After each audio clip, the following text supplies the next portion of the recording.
Hi hello నమస్తే అస్సలం అయికం సస్రియాకాల్ welcome to my channel first settle by 9 to 6. నా పేరు మొహమ్మద్ మోసిన్ అహ్మద్.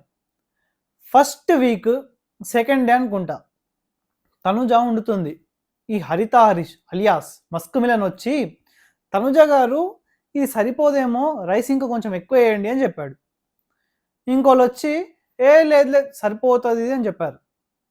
కొద్దిసేపు తర్వాత తినేటప్పుడు ఒకళ్ళేమో కర్రీ బాగుంది అని చెప్పారు, ఇంకోళ్ళేమో ఉప్పు కొంచెం ఎక్కువైంది అని చెప్పారు. సో ఇలా డిఫరెంట్ మెంబర్స్ డిఫరెంట్ ఇన్పుట్స్ ఇస్తుంటే తనుజ చెప్పింది, మీరు అందరూ ఒక డిసైడ్ అవ్వండి, డిసైడ్ అయ్యి నాకు చెప్పండి ఏం ఉండాలి ఎంత ఉండాలి అనేది. అంతేగాని నేను ఉండేటప్పుడు మధ్యలో ఒక్కడొచ్చి ఇలా చెప్పడం, ఇంకోడొచ్చి ఇంకోటి చెప్పడం, ఇది చేయకండి అని చెప్పింది.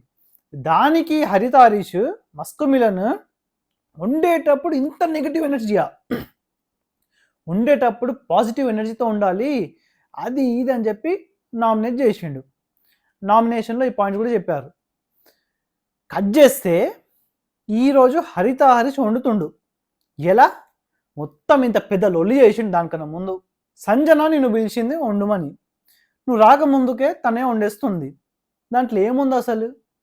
నీకు వండాలనిపిస్తే వెళ్ళి వండు, లేకపోతే నీ పన్ను చూసుకో.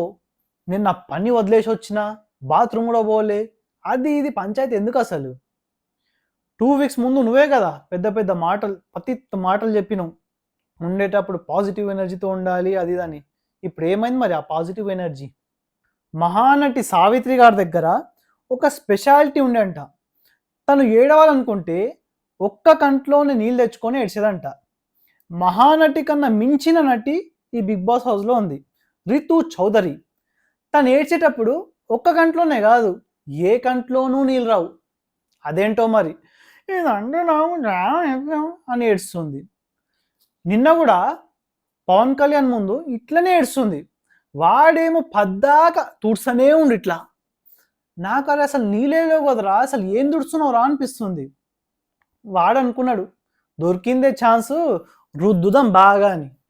యో బిగ్ బాస్, మీ క్రియేటివ్ టీం దగ్గర టాస్క్ కోసం మంచి మంచి ఐడియాలు లేకపోతే తమను పక్కనోడి ట్యూన్ దొబ్బేసినట్టు మీరు కూడా హిందీయో తమిళో మలయాళమో కన్నడో ఎట్ లాస్ట్ ఆ భోజ్పురి నుండి అయినా ఒక మంచి టాస్క్ ఐడియా దొబ్బేయండి.